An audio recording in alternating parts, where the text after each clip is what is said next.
Welcome and thank you for tuning in to this week's edition of the Roar Rundown Sports Podcast, and thank you to the Ouachita Tiger Band for providing us with that fantastic music intro. If you're just joining us, this podcast discusses everything and anything involving Ouachita Tiger athletics. Ouachita Baptist University is a private Division II school that competes in the Great American Conference in Arkadelphia, Arkansas. This podcast is a division of the Ouachita Sports Digital Network in the Rogers Department of Communications. And we are so glad you came to join us, and we have a lot to talk about this past week's Tiger action and what is coming up. I'm your host, Chris Gay, and I'm joined by my co-hosts, Zach Cloud and Weston Bailey. So, get right into it. So we had a pretty close win against Northwestern Oklahoma State in football.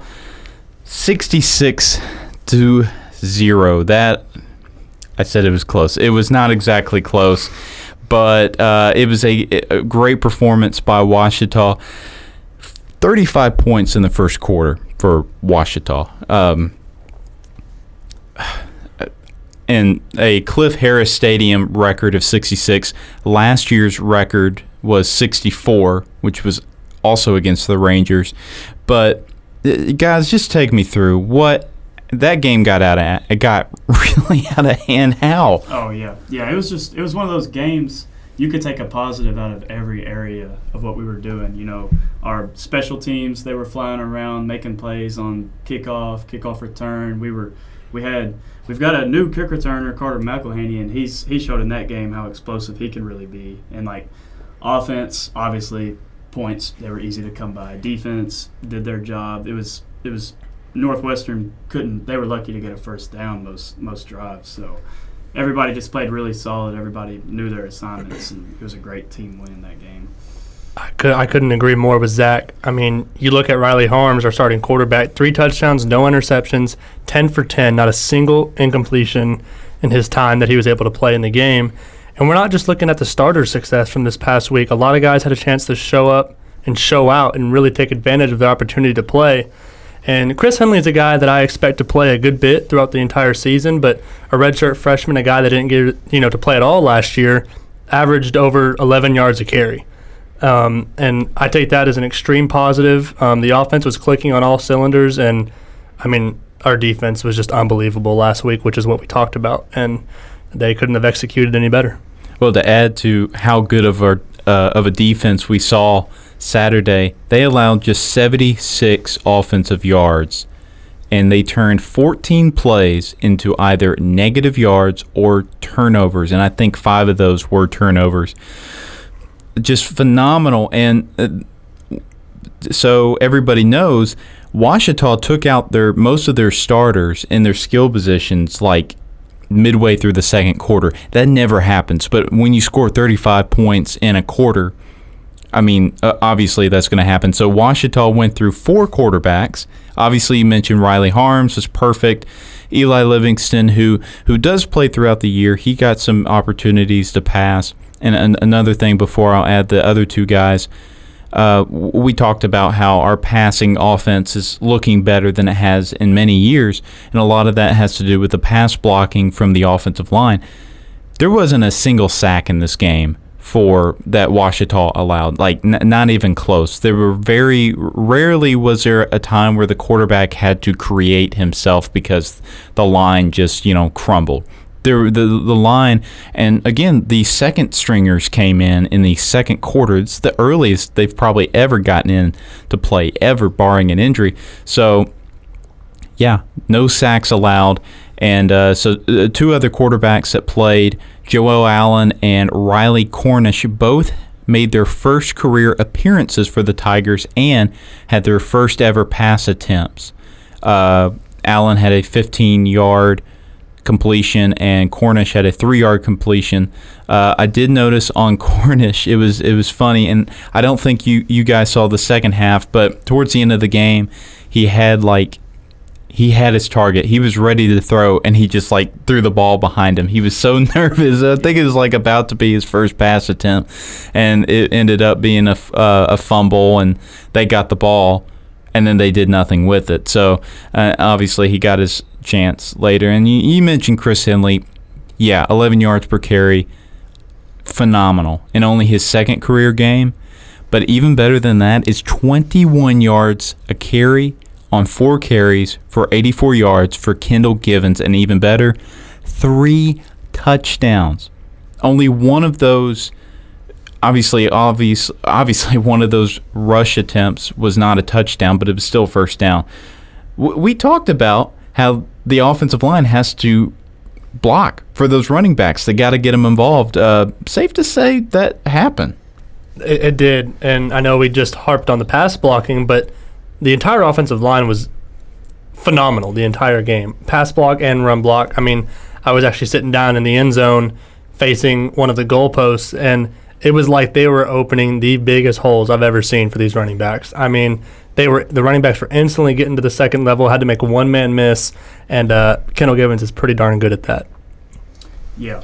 It was a really fun game to watch. It was a really good game to get our feet under us. You know, we got a good opponent, SAU, coming up next week. We'll talk more about that later. But yeah, it was chunk plays. Chunk plays, they just came. They were easy to come by. You know, like Chris talked about earlier, Kendall Givens 3 touchdowns off of 4 attempts. You know, that never happens. That's like unheard of. And then also Chris Hightower earlier on in the game in the first quarter, he had 2 catches, but one of his catches was a 65-yard touchdown. You know, a catch and run, breaking tackles, just getting the ball to him in space.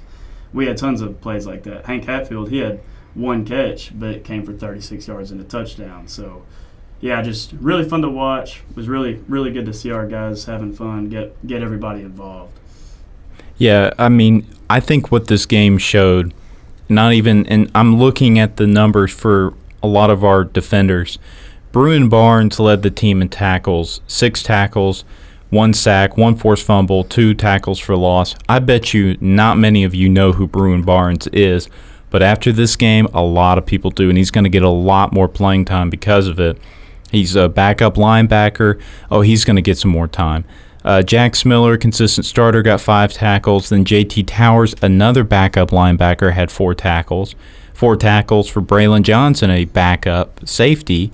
And Jaden Hamilton-Wells had 4 tackles. He's a backup linebacker, and he got an interception. So a lot of the guys, if you ever go and look at that box score, there's going to be a lot of names you don't recognize, but this is great for them. It shows to everybody, because I don't know when the Rangers took out their starters. I know they went through 3 different quarterbacks, but they kept their starters in for a long time. So it was basically our second and third stringers up against maybe their first and second stringers for most of the game, if not the whole second half, and they excelled. So I think, just my personal opinion is, it showed that we are deep in every single position. I agree, and I think what was awesome to see, especially for me being on the sideline with the rest of the baseball team, is there's nobody selfish on this team, and with everybody that was coming in and rotating throughout the game, guys couldn't have been more excited for each other, and the energy on the sideline, regardless of the score, was if we were in a 0-0 game, and the guys were just getting after it the entire game, hyping each other up, high fives all the way around, and the coaches seemed to have a blast watching these younger guys get after it. Oh yeah, the crowd was definitely invested in the game. It was our first home game, so everybody's really amped up. But all the student sections for all the students there, they were filled. There was a lot of people in attendance. Of course, like we said earlier, you know, not a lot of people, but there was a decent amount of the crowd that might have cleared out at around halftime. But that was due to the fact we were up just about 50 points to none. So it was just really good to see. It was a really good turnout for our very first home game of the season. Yeah, if I'm correct, I think that game was sold out, and obviously Ouachita games are bound to sold out, especially against Henderson State or against Harding, but against Northwestern Oklahoma State, that's pretty big. So we also I was able to get on the field after the game with Chase Hartzell, one of the voices of Ouachita sports. We were able to do a couple interviews. I had an interview with Jeremiah Turner, and he got to interview both Chris Henley Jr. and Kendall Givens. So take a look at Kendall Givens and the Henley interview. All right, this is Chase Hartzell with the Ouachita Sports Digital Network, and I'm standing by with Kendall Givens and Chris Henley Jr. Kendall, we'll start with you. Tonight you rushed for 3 touchdowns and become the 5th player in Ouachita history to reach the 40-touchdown mark in a career. What does that accomplishment mean to you?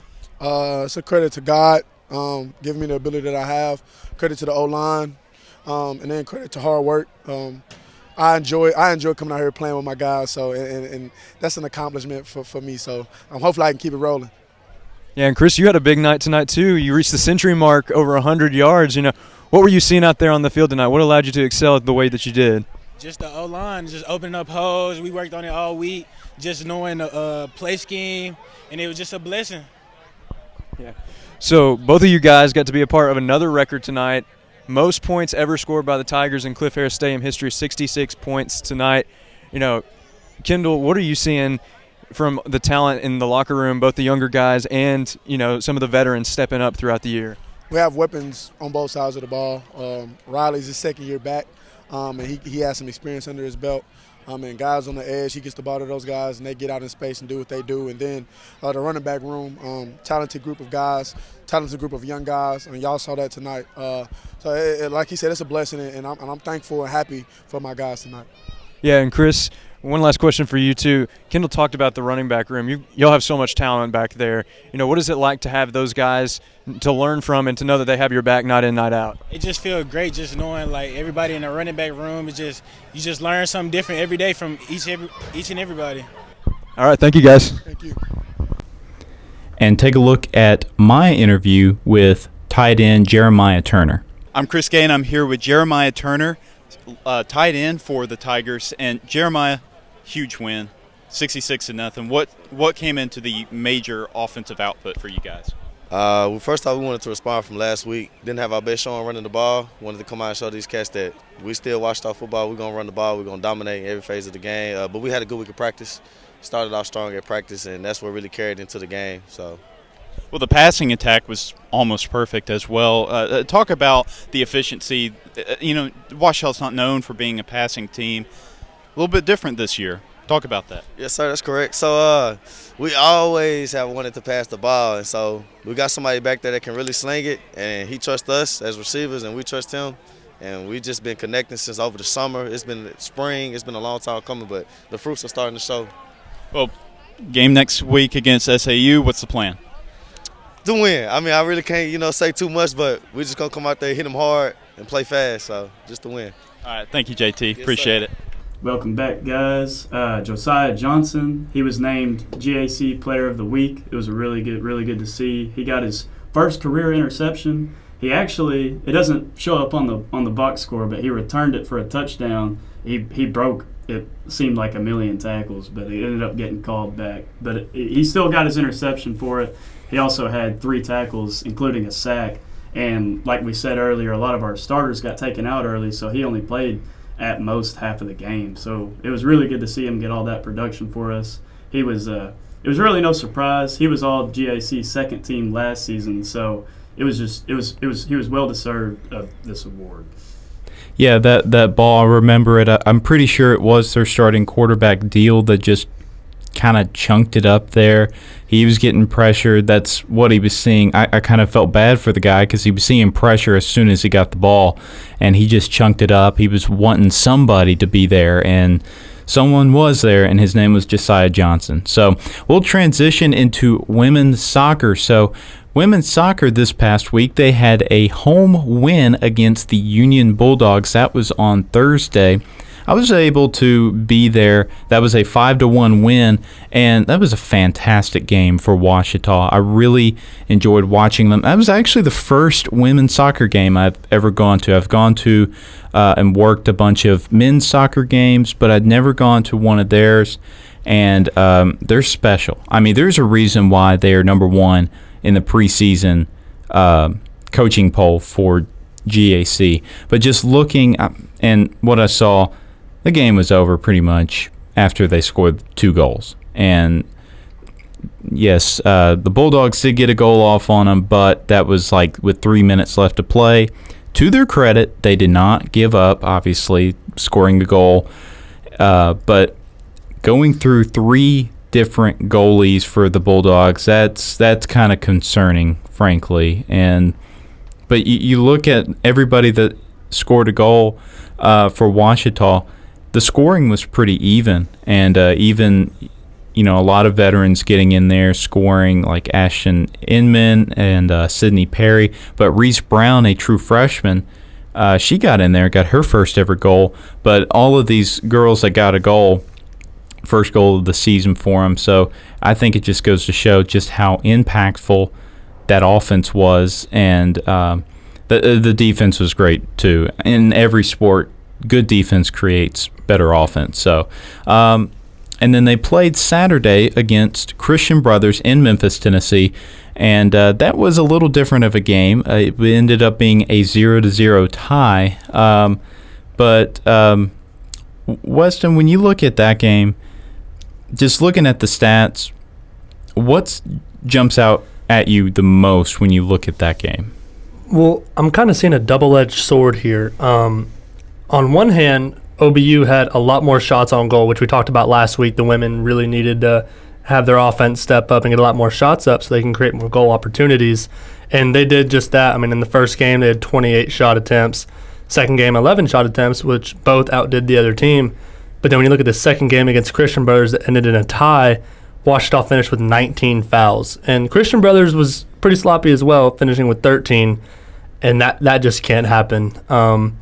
I'm sure that the discipline will continue to grow throughout the entire season, and we should see that number steadily go down. But I think it's encouraging to see the offense stepping up, but we really got to get the foul trouble under control. And, so 19 fouls for Ouachita, and that was definitely not the number that we saw in their win against the Bulldogs, where they only had 7. But we'll transition into men's soccer right quick. They had a game against Delta State, and they lost to Delta State 0-3, and Ouachita is now 0-3 on the season. They're bound to make an improvement, but this was definitely not. This was a game to learn from. But it was clear Delta State, they were dominant pretty much from the start. They had 10 shots. Of course, they had 10 goals, 14 shots, 10 of them goals. Ouachita only had 3 shots. Not a single one was a shot on goal. So the offense, something that's got to be improved upon, and they're going to fix it. I mean, it was an issue last year, but they have some really good, solid players, and I think it'll happen. But for right now, still some struggles, and of course, it always sucks playing in Cleveland, Mississippi. Not saying anything bad about Cleveland, Mississippi, but playing at somebody else's house is never easy.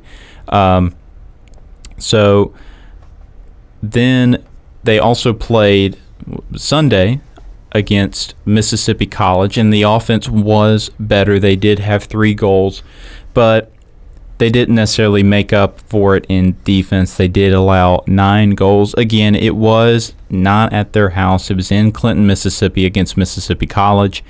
So they're going to find their stride, and it's only a matter of time. But I think everybody has a lot of confidence in not only them but the women's soccer team to make improvements that are due when they are due.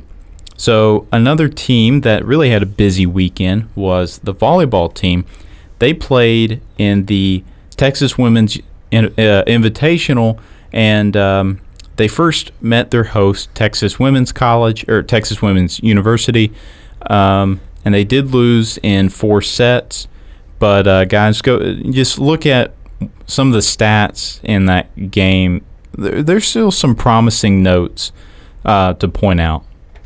Yeah. Even though we lost 1-3, like Chris said, but we still, we had some good positives to take from the game. Kayla Steinmeier, 12 kills, and Riley Brazil, she was right behind her with 10. Emily Adams, she had 7 kills. Aaron Dawson had 6 kills. So we showed we got multiple people that are able to be a threat to score points for us and to keep games close and competitive. Courtney Hansen had 38 assists. That's really good numbers, really good to see. And we had other women, obviously they're making good plays, setting up our teammates for success around the net too. So it's really exciting. Even though we didn't get the outcome that we wanted, we've showed we can compete and that we can stay in close games with other opponents. And moving to Friday to get away from that Thursday game, I think the girls really figured it out. They played Illinois Springfield and swept 1 in 3 sets, which is a drastic improvement over the day before. And I talked about a little bit last week, just needing some leadership from some of these girls and really needing some of them to step up. And Steinmeier was all over the box score for both games this past weekend for him. 12 kills in each of the game. And I think with continuous improvement from her and along with girls like Brazil, Adams, I think this team's going to get a lot more consistent, and it's going to be a really tough team to play throughout the year. Yeah, and they also played in 2 more series. They played again on Friday against Augustana. They did lose in 4 sets, and then they played against Central Oklahoma. They lost in 3 on Saturday. I'm sure by that time they were just worn out. But when I look at the scores of actually the Augustana, those were pretty close. All of them were pretty close.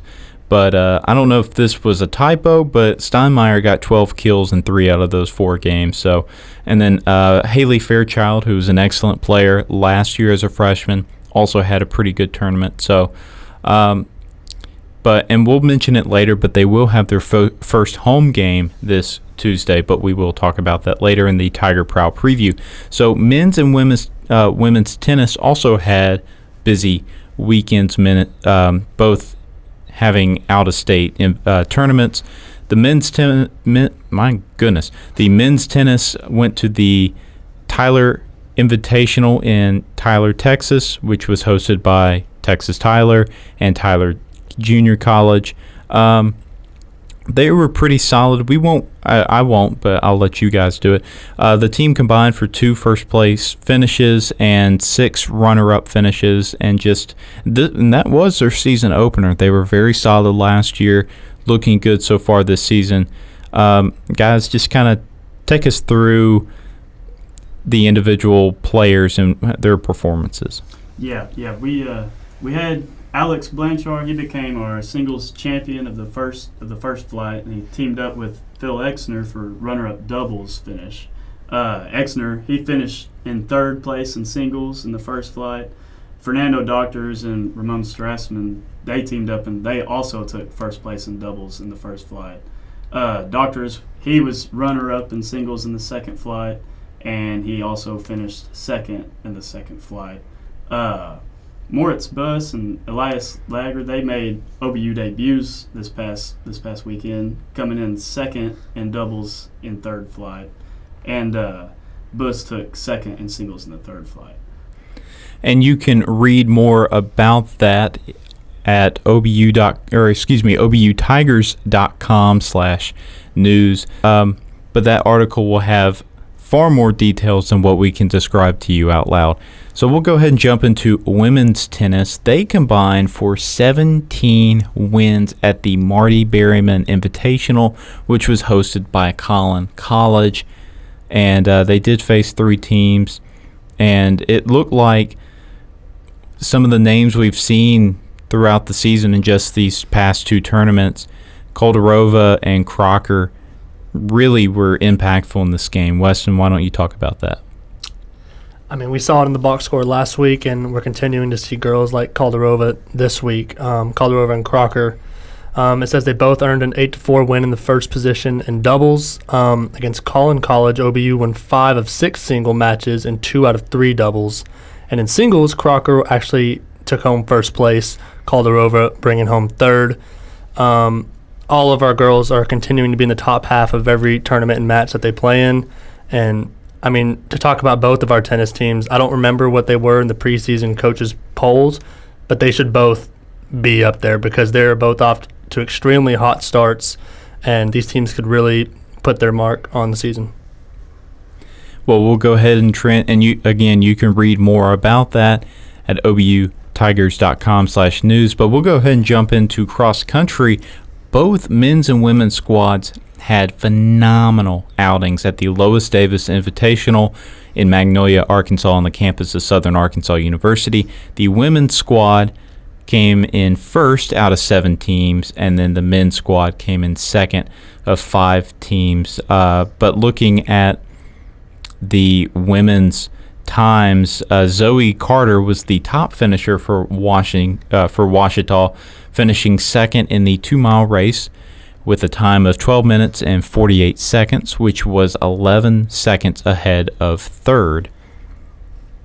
And but looking at the overall score, the women took first place over their host, Southern Arkansas, by just 1 point. So, but regardless of, the points, a win is a win. And again, the men's squad also had a phenomenal outing as well. As I mentioned, second of 5 teams in the Invitational. It looks like Nathan Miller, he won the 5K event with a time of 16 minutes and 41 seconds, winning the race by nearly 8-second margin.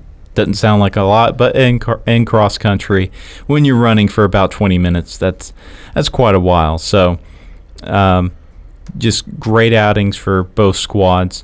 And then Saturday, men's and women's swim and dive also had their first, it's not really a meet, but it was just their purple and white meet, just sort of a scrimmage against themselves. The dive team welcomed a new head coach, Julia Day, who just came onto campus, and this would have been, or was just hired, publicly announced that the hire was Thursday. And obviously, previous coach left. I heard he went to New Mexico State. But Zach, why don't you tell us about Julia Day and to just let everybody know who she is? Yeah. So we hired Julia Day on, and she's primarily going to coach our divers. But she said when getting hired, she told us she's been involved in swimming and diving most of her life. And she actually really got interested in it after witnessing the 1976 Olympics in Montreal. She graduated from the University of Vermont, where she was a New England 1-meter gold medalist and a 3-meter silver medalist. So she's a decorated winner. She knows what she's doing. She knows how to coach our athletes. She also worked as a volunteer assistant coach during those years. So she's got a lot of experience behind her back. We're really excited to see what she can do with our swimmers. Yeah, Ouachita Swim and Dive has a habit of hiring Olympians. Their previous coach, as I said, he did leave, but he was also an Olympian. So we'll go ahead and get started on our Tiger Prowl preview. So first up, which by the time that this is recording, women's volleyball versus Henderson State hadn't happened yet, but it will be happening Tuesday, September 12th at 6 p.m. It is the first home game for Ouachita this season. But Weston, talk about that matchup. I know everybody's super excited about the Battle of the Ravine rivalry. So if I believe I'm correct, this isn't actually going to be, this isn't obviously a conference weekend series. I think it's more of a midweek matchup, as everybody knows. But we're getting our first preview of the Battle of the Ravine across any sport. And I actually got a chance to go to the tournament that Henderson hosted last weekend, and they finished 4-0. Most importantly, I paid a lot of attention to their outsides, and they were racking up kills pretty consistently. And so I think it's going to be a big thing for this Ouachita defense to be able to get up and compete with the hitters that they have on the outside. Should be very interesting. And as I mentioned, it is Battle of the Ravine. Those that don't know, Ouachita and Henderson State University, which is also in Arkadelphia, it is I don't know if it's the oldest in Division II, but I think it's the oldest rivalry in Division II, but it's geographically the closest rivalry in college sports, all across the country, which just makes it unique in of itself.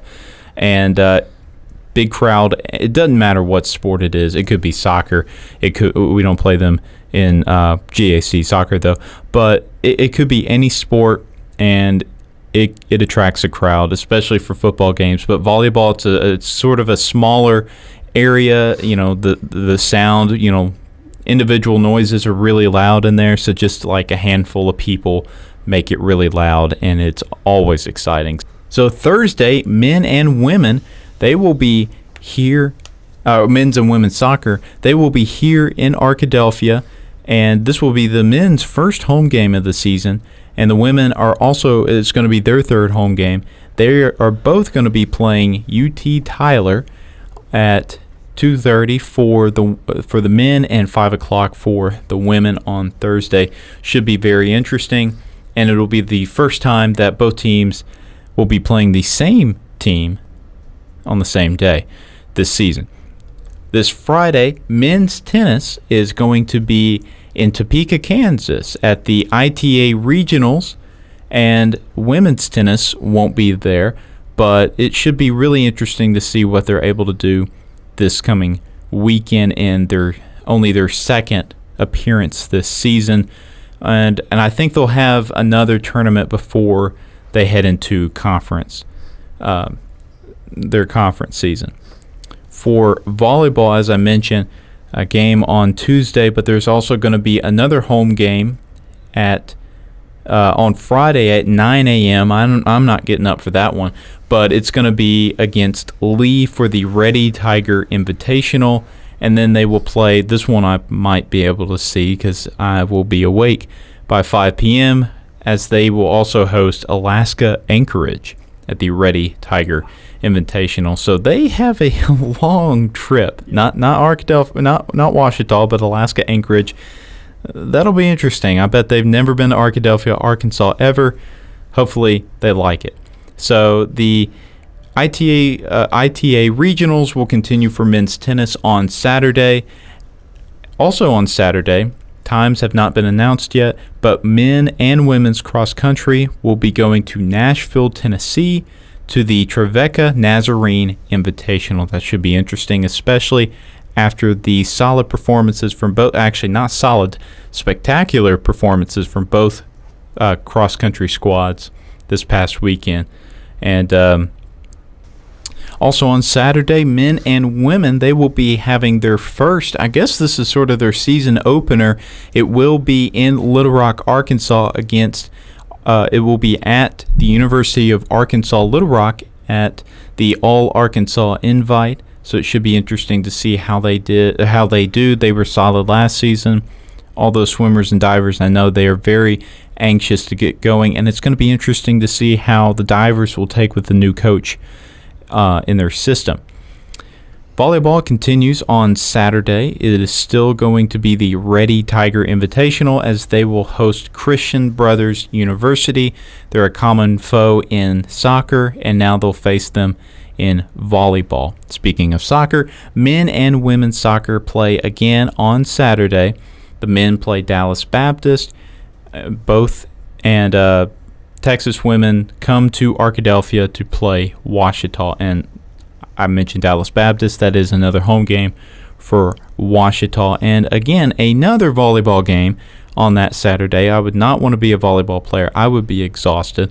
But they will play Union University. As we've mentioned, we mention Union a lot. They do play a lot in soccer, and now they're coming into town to play at the Ready Tiger Invitational. And before we get to the final event on Saturday, I will mention Sunday's upcoming event. It is, again, the ITA Regionals for men's tennis in Topeka, Kansas. So, Weston, there's one more event, probably something that everybody's looking forward to. Tell us about it. So Saturday afternoon, we have the second home game for the Ouachita football team, and they're playing Southern Arkansas. And I'm looking at it right here. Last year, Southern Arkansas finished 5-6, and in their game against Ouachita, Ouachita was victorious 63-31. And a little fun fact about that game is it was actually played at a mutual site in El Dorado, Arkansas. I have a few friends that are from there, and they went home for the weekend to witness that game. But coming into this season, Southern Arkansas is actually 2-0, and last week they went on the road to East Central and won 24-17. And if East Central is anything like they were last year, they do have a high-powered offense. I remember last year Ouachita and East Central were just throwing jabs and haymakers back and forth on offense. And so this Southern Arkansas team looks a looks to be a little bit reformed, and in both games that they've played this season, holding the opponent to under 20 points. Obviously, that'll be really put to the test against Ouachita offense this weekend, but I think that this game is going to be a different environment for the Tigers than the previous two games that they've played, and I expect it to be a pretty competitive game, especially from the start. Yeah. SAU, they're legit. They like Weston said, they're coming off of a really good win this past week, and Arkadelphia, Ouachita, as far as our first two games of the season, we had really good wins, but we haven't really played a team to SAU's caliber yet. So it'll be really fun to see what we're capable of doing against them. SAU, their defense looks really solid, so it'll be a really good test for our offense to see what we're truly capable of doing. So I'm really excited to see our run game. I'm excited to see what Kendall Givens can do. I'm excited to see if we'll be willing to give him more than 4 touches this coming week. So now on to our GAC Overachiever segment. Just a little bit of news, and this may be old news to some people, but as I mentioned in our the first episode, a couple players that played in Great American Conference schools, they were cut for final roster cuts in the NFL, but it looks like Trinity Benson and David Moore, both wide receivers, did end up, I believe, making the practice squads. Benson made the practice squad for the Detroit Lions, who he's played a couple seasons with already, and David Moore, the practice squad for the Tampa Bay Buccaneers. And for the OBU fans that are anxious to hear news about Gregory Jr., I don't have any more news. He's still on the 53-man roster for the Jaguars, but I don't think he's made an appearance in their first game against the Colts. So I don't think we've seen him yet. Maybe on special teams, I can't confirm that, but he's bound to get some playing time sooner or later. So thank you for tuning in to the Aurora Rundown Sports Podcast. I'm Chris Gay. This is Zach Cloud, Weston Bailey, and we, again, thank you for joining us, and we hope you have a good rest of your day, and go Tigers.